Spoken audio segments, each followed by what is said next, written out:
మీరు మాకు తెలిసినంత వరకు ఫ్యాషన్ డిజైనింగ్ నుంచి వెళ్ళి వచ్చారంటే ఫస్ట్ ఐటీ జాబ్ కూడా చేసి వచ్చారు అంతే కదా అక్కడ నుంచి అసలు అంటే ఎందుకు అంటే ఇక్కడికి బిగ్ బాస్ లోకే రావాలా లేకపోతే ఇండస్ట్రీకి రావాలని ట్రయల్స్ చేశారా అంటే కామన్ ఆడియన్స్ కి చాలా మందికి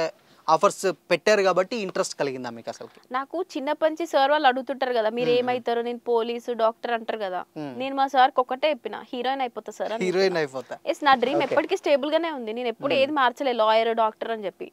సో నేను కాన్స్టెంట్ గా ఒకదాని మీదనే ఉన్నా తర్వాత మన ఫ్యామిలీస్ ఊర్లలో వాళ్ళు ఏంది చదువు మీదనే ఫోకస్ చేసి చదువు సంబంధించిన జాబే చేయంటారు తప్ప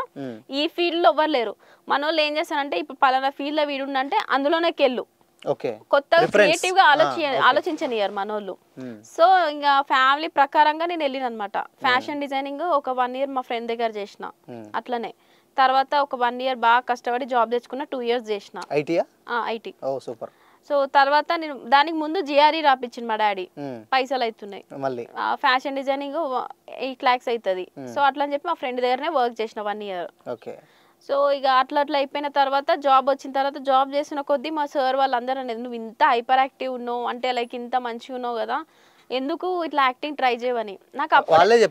వాళ్ళు కూడా అన్నారు వాళ్ళకి తెలుసు నాకు ఇట్లా హీరోయిన్ అవ్వాలి అనే డ్రీమ్ ఉంది అని చెప్పి టిక్ టాక్ లో కూడా మనకు మస్తు ఫాలోయింగ్ ఉండే కానీ ఇప్పుడు తీసేసి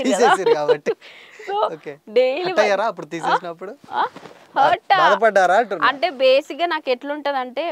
మనకి ఫ్యాన్స్ ఉండాలి అంటే అది ఆర్గానిక్ గా ఉండాలి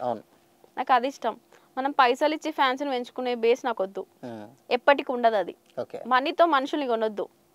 అది నేను నా మోటో అది ఎప్పుడైనా మనకు ఫోన్ చేస్తే ఇప్పుడు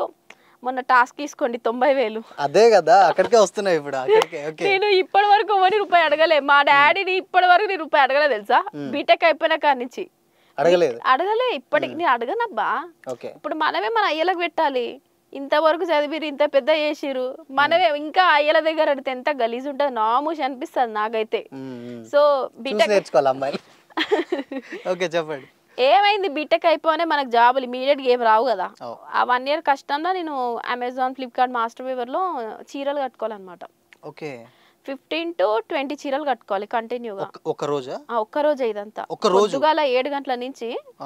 రాత్రి 7-8 అయ్యేది 12-13 hours అలా నిల్చోవాలి హీల్స్ వేసుకొని అక్కడిక్కడ నడవాలి నాకు 3,000 ఇచ్చేది ఏంటి 13 hours చేస్తే సో మస్తు స్ట్రగుల్ అయ్యి వచ్చిన అదైన తర్వాత ఈ కంటిన్యూగా తిరుగుతున్న కొద్దీ ఇక నేను చేస్తున్నది కరెక్టేనా అని అనిపించింది నాకు జాబ్ చేస్తున్నప్పుడు ఇది నాది కాదు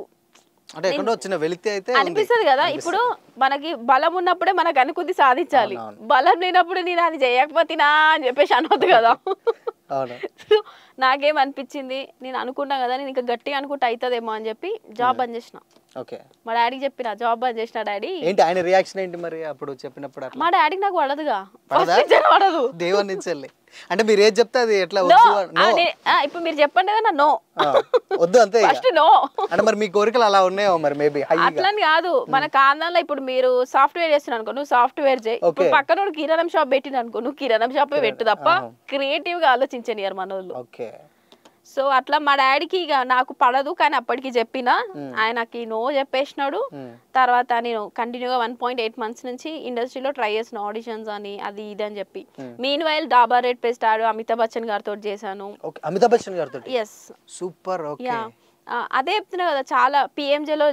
జ్యువెలరీకి లీడ్ గా చేశాను తర్వాత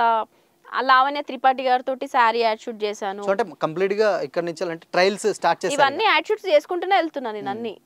మిస్ తెలంగాణ రన్నర్ అప్ అయ్యాను ఇవన్నీ నేను మీకు చెప్పుకోవాల్సి వస్తుంది నా రికగ్నైజేషన్ అనేది నాకు వస్తలేదు ఇవన్నీ జాబ్ చేసుకుంటే చేసిన ఇవన్నీ